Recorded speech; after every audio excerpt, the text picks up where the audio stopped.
नमस्कार प्रणाम, मैं हूं पप्पू पटवा और आप देख रहे हैं जे कुछ भोजपुरी। अभी हम हैं बेतियाडीह पंचायत में और हमारे साथ हैं राजकिशोर चौधरी जी। सर, सबसे पहले आपका स्वागत है मेरे चैनल में। धन्यवाद, नमस्कार, प्रणाम। आपके चैनल के माध्यम से हमारे क्षेत्र के जनता में जो संदेश जाएगा उसके लिए बहुत बहुत धन्यवाद। सर, पूछना चाहूँगा आपका ये सफ़र कैसा रहा? समिति से आप पहली टर्म 2019 में उप प्रमुख ने 2001 में मेरी माँ मतलब कि वार्ड सदस्य निर्विरोध हुई 3 नंबर वार्ड से बेतियाडीह पंचायत के। अच्छा।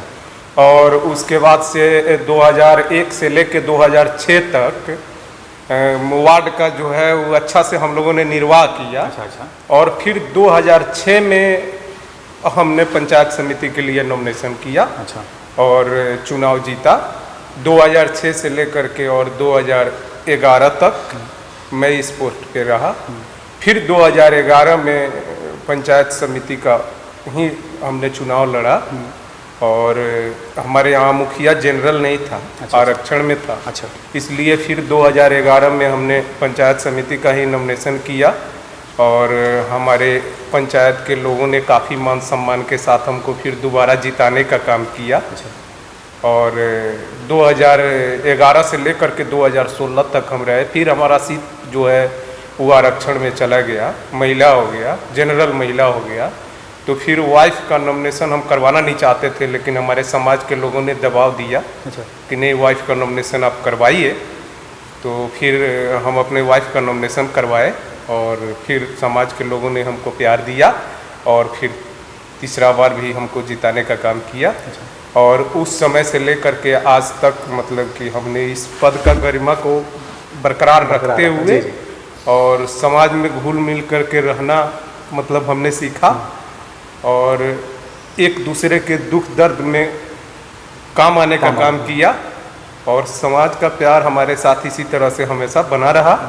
2018 में हमने उप प्रमुख का चुनाव लड़ा और चनपटिया विधानसभा से निर्विरोध उप प्रमुख हुए हम 2018 में और उसके बाद से उप प्रमुख का जो है निर्वाह कर रहे हैं। इसमें ये उप प्रमुख आप निर्विरोध हुए? हाँ, निर्विरोध हुए। निर्विरोध। अब इनका व्यक्तिगत कुछ छवि ऐसा होगा कि कोई नहीं आया होगा कंपटीशन में, सोचे होंगे कि समझ सकते हैं। ये था सर का राजनीतिक सफर। सबसे पहले सर हम चाहेंगे अपना नाम बता दीजिए। मेरा नाम राजकिशोर चौधरी हुआ। और ये गांव कौन सा हो गया? गांव ये हमारा जो कहाँ हो गया, पंचायत जो कहाँ? बेतियाडीह पंचायत हो गया। अच्छा। और घर हमारे जो कहाँ ग्राम में पड़ता है। अच्छा, पंचायत बेतियाडीह हो गया और घर जो कहाँ पंचायत हो गया। हाँ। तो सर ये कुछ हम पूछेंगे आपसे। कोरोना का समय था, स्थिति जो देश पे गंभीर स्थिति आ गई थी, हम लोग अजीब स्थिति हम लोग गुजर भी रहे थे। माहौल कुछ बेकार सकार सा हो गया। जी। सबका स्थिति लगभग खराब सा गया है। तो कोरोना काल में आप कितना सपोर्ट किए लोगों को, गरीबों को? क्या सब मतलब लोगों का? कोरोना काल में हमने फेसबुक पे मैसेज दे रखा था, जिस समय हमको आवश्यकता मतलब कि पड़े उस समय हमको कॉल करता था और हम अपने तन मन और धन के साथ उसके पास उपस्थित होकर के और उसका दुख दर्द बांटने का काम किया। हम लोगों ने कभी कोरोना से डरा नहीं। ठीक है, हम लोगों ने कभी कोरोना से डरा नहीं।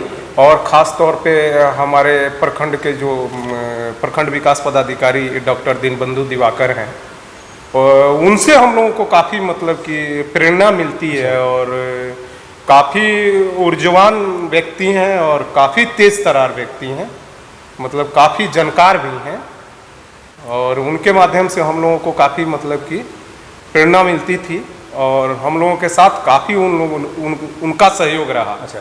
हाँ, मतलब कि कदम से कदम मिला करके और चनपटिया में एक मतलब कि कोरोना पॉजिटिव जो लोग होते थे उनके साथ चलने का हम लोगों ने काम किया। अच्छा, बीच में हम टोकते हुए आपसे क्वेश्चन पूछा। कोरोना काल में लगभग आप हम देख रहे हैं कि जो भी आप अभी देख रहे हैं टीवी पे या वायरल न्यूज़ जो भी है, लगभग सारे मतलब मेडिकल का जो स्थिति था, गवर्नमेंट मेडिकल हो या प्राइवेट, किसी कुछ ख़राब सा हो गया था। ऑक्सीजन ना मिलना, बेड ना मिलना, ये क्या कारण था? जी, ये ऑक्सीजन ना मिलने का कारण था कि देखिए हमारे मतलब कि देहाती भाषा में जो मतलब कि वो कहावत है कि मतलब कि छत्ता जो होता है, हम लोग बारिश में जो निकल करके मतलब कि बारिश में ले करके जो निकलते हैं, छत्ता जिसको बोलते हैं, छतरी बोलते हैं ना, तो हमारे देहात में वो कहावत है कि छतरी जो होता है वो झीसी बुनी के लिए होता है। हाँ। मूसलाधार जब बारिश मतलब कि होना शुरू हो जाएगा तो फिर कोई फायदा नहीं, तो फिर कोई फायदा नहीं है और थोड़ा सा कष्ट तो होगा ही। या तो मतलब कि फिर उसके व्यवस्था के, उस बारिश के व्यवस्था के योग्य छतरी रखना पड़ेगा। तो हम लोगों ने मतलब कि इस तरह का मतलब नहीं सोचा था कि इतना विधि व्यवस्था बिगड़ जाएगा कोरोना काल में। क्योंकि पिछला बार जो फर्स्ट बार अपने यहाँ कोरोना काल आया उसमें हमारी सरकार जो थी वो काफ़ी एक्टिव थी और प्रखंड स्तर पे हम लोगों ने क्वारंटाइन सेंटर बनाने का काम किया। गांव के लोग भी उस समय काफ़ी जागरूक रहते थे कि अगर कोई भी व्यक्ति अगर बाहर से मान लीजिए गांव में आता है तो तुरंत जनप्रतिनिधि को कॉल करते थे, थाना अध्यक्ष को करते थे या हमारे प्रखंड विकास पदाधिकारी को करते थे। इस तरह से हम लोगों ने गांव में जा करके और उनको उठा करके ले जाकर क्वारंटाइन सेंटर बनाया हुआ था, उसमें रखते थे और खाना खिलाते थे। तो उस समय हम लोगों ने कंट्रोल कर दिया था, ठीक है, उस समय कोई दिक्कत नहीं थी। अभी का जो मतलब कि दूसरा चरण जो कोरोना का आया इसमें मतलब कि बहुत भयावह स्थिति हो गई। अब मान लीजिए कि जहां हमारे पास चनपटिया में 50 बेड है और 200 पेशेंट आ जाते हैं तो उस समय तक मान लीजिए कि बेड की भी कमी होगी और ऑक्सीजन का भी कमी होगा। ये तो कमी हो गया, सही बात बोल रहे हैं। ऐसा अगर हो गया, बेड कमी हो और मरीज ज़्यादा हो जाए तो प्रॉब्लम होंगे ही। लेकिन बेतिया हम मेडिकल कॉलेज की बात कर रहे हैं, नो बेड का ये बोर्ड लग गया था, बैनर लग गया था। हाँ, नो बेड, नो एडमिशन का लग गया था। लेकिन जबकि बेड खाली था, जबकि बेड खाली रहता था। कुछ हमारे मीडिया कर्मी गए वहाँ पे, अंदर जाकर कुछ वीडियो न्यूज बनाया तो पता चला कि बेड खाली है लेकिन बाहर बोर्ड लगा हुआ है नो बेड नो एडमिशन। इसका क्या कारण था? देखिए, कहने का मतलब है कि ये अगर इस तरह का अगर हुआ है तो ये गलत है। अब हम लोगों ने तो मान लीजिए प्रखंड स्तरीय राजनीति करते हैं, सच्चाई यही है। और जिला की बात आप हमसे पूछ रहे हैं, मान लीजिए चनपटिया में अभी मान लीजिए कि जो हमारा चनपटिया का हेल्थ केयर सेंटर है, अगर वहाँ मतलब कि आप जाइएगा तो पता चलेगा, मान लीजिए कि छोटा सा ही है लेकिन काफ़ी एक्टिव वहाँ के डॉक्टर लोग भी रहते हैं और इसमें हमारे पदाधिकारी, वरीय पदाधिकारी लोग जो भी हैं काफ़ी मतलब कि सजग रहते हैं। और बेतिया का बेड खाली होने का बात आपने अगर कहा तो मतलब ऐसे तो हम लोगों के नज़र में कोई बात नहीं आया कि बेतिया में बेड खाली है। मतलब कि पेशेंट इतना ना ज़्यादा बढ़ गए थे कि बेड खाली होने का तो मान लीजिए कि कहीं से भी कोई प्रश्न खाली बेड खाली रहता था। फिर भी बाहर का जो बोर्ड लगा हुआ तो नो एडमिशन नो बेड लगा हुआ था। लोग समझते थे कि पूरा फुल चल रहा है, लेकिन कुछ मीडिया कर्मी गए अंदर देखे कि सारा का सारा बेड खाली था। अभी तो ये मानते हैं हम कि हमारे बेतिया में मान लीजिए देखिए अभी हुआ क्या है, लगभग 20 से 25 बेड खाली था। हाँ, लेकिन फिर भी बोर्ड लगा हुआ था। अभी बता सकते हैं हम आपसे, अभी देखिए बताते हैं हम बेतिया के जहाँ तक बारे में मतलब बहुत कुछ तो नहीं बता सकते हैं, लेकिन आपने क्वेश्चन किया है तो कुछ आपको बताने का काम करेंगे हम।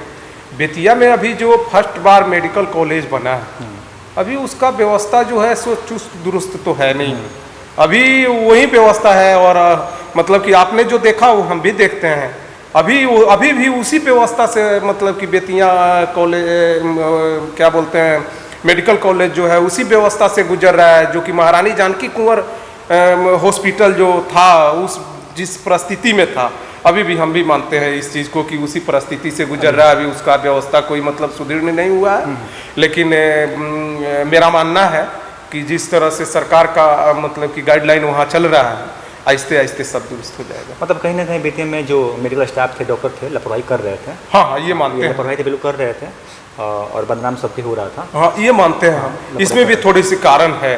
कारण ये है कि मान लीजिए कि डॉक्टर जो लोग भी हैं, नर्स जो लोग भी हैं, हम लोग मान लीजिए जनप्रतिनिधि या वरीय पदाधिकारी जो लोग भी हैं हमारे, मान लीजिए कि जिला अधिकारी हैं, इस समय में मतलब कि इस तरह का परिस्थिति बन गया था कि किसी भी डॉक्टर या मान लीजिए कि नर्स जो है हमारे मतलब कि हॉस्पिटल के उस पर कड़ा एक्शन नहीं लिया जा सकता था, क्योंकि इसलिए कि समय नाजुक था। सब किसी के साथ मिलजुल करके काम लेना और किसी तरह से इस महामारी से हम लोग बचें, मतलब इस पे हम लोग थोड़ा सा ज़्यादा फोकस कर रहे थे। बिल्कुल सही बात है। ऑक्सीजन का जो लेवल घटा हुआ था हम लोग बीच में, कहीं ना कहीं पर्यावरण जो है नाराज है, प्रकृति के नाराज है। तो सब लोग देख रहे हैं कि जो ये नीतीश जी का नारा है कि हर पेड़ लगाइए, लोग तो लगा जल जीवन हरियाली, हाँ, लोग लगा रहे हैं, लेकिन देख रहे हैं कि गाँव देहात में अक्सर जो पेड़ को काट के लोग कुछ ना कुछ कर ले रहे हैं। इसमें क्या करना चाहिए? अब देखिए बताता हूँ मैं। उसमें कहने का मतलब है कि हमारे माननीय मुख्यमंत्री के माध्यम से जो जल जीवन हरियाली का योजना चलाया गया, इस पे धरातल पे उतर करके आप लोगों ने भी देखा होगा कि हम लोगों ने बहुत काम किया। रोड के मतलब साइड में जितने हमारी सरकारी ज़मीन थी उसमें पेड़ लगाने का हम लोगों ने काम किया। बिल्कुल। और ख़ास तौर पे हमारे पश्चिमी चंपारण जिला में मतलब कि पेड़ पौधा बहुत ज़्यादा है। अब इसमें मान लीजिए कि किसी गरीब है, मान लीजिए कि उसके घर अगर मृत्यु भी हो जाता है तो उसको तो लकड़ी चाहिए। मतलब बड़े लोग जो हैं वो अपने में नहीं काटने देते हैं, तो मतलब कि सरकार का ही जो पेड़ पौधा लगाया जाता है उसमें से डाली डुली काट करके वो करता है।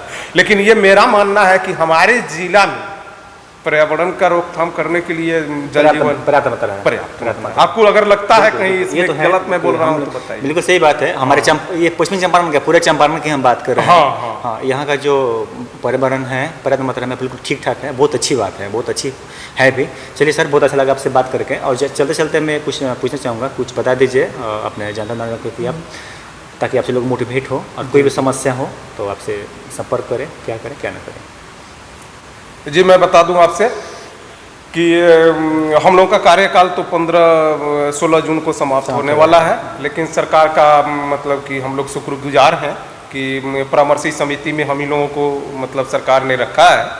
और जैसे हम लोग पहले मतलब कि इस पद पे रह करके मतलब काम करते थे, उसी तरह से परामर्शी समिति में भी हम लोगों ने रह करके और अपने जनता का देखभाल करेंगे। इस परिस्थिति में अगर किसी भी मतलब हमारे चनपटिया क्षेत्र के उस टाइप के गरीब असहाय व्यक्ति जो हैं, हमारा कॉन्टैक्ट नंबर पूरे क्षेत्र में है। मैं बता दूं आपसे कि अभी हम जिला परिषद की तैयारी कर रहे हैं क्षेत्र संख्या 32 से। अच्छा। तो हाँ, तो ऐसे भी हमारा कॉन्टैक्ट नंबर मतलब कि सारे मतलब चनपटिया में मतलब हाँ सब किसी के पास है। अगर उस तरह का कोई भी अगर मतलब कि प्रॉब्लम किसी को भी होता है तो हमसे कांटेक्ट करेगा, हमसे जो बन पड़ेगा हम एकदम बढ़ चढ़ के उसमें हिस्सा लेंगे और उनका सहयोग करने का काम करेंगे। चलिए, आप हैं अगर फेसबुक पे तो कर दीजिएगा शेयर, अगर चैनल पे हैं तो कर दीजिए सब्सक्राइब और बने रहिएगा मेरे चैनल के साथ। तब तक के लिए धन्यवाद और बाय।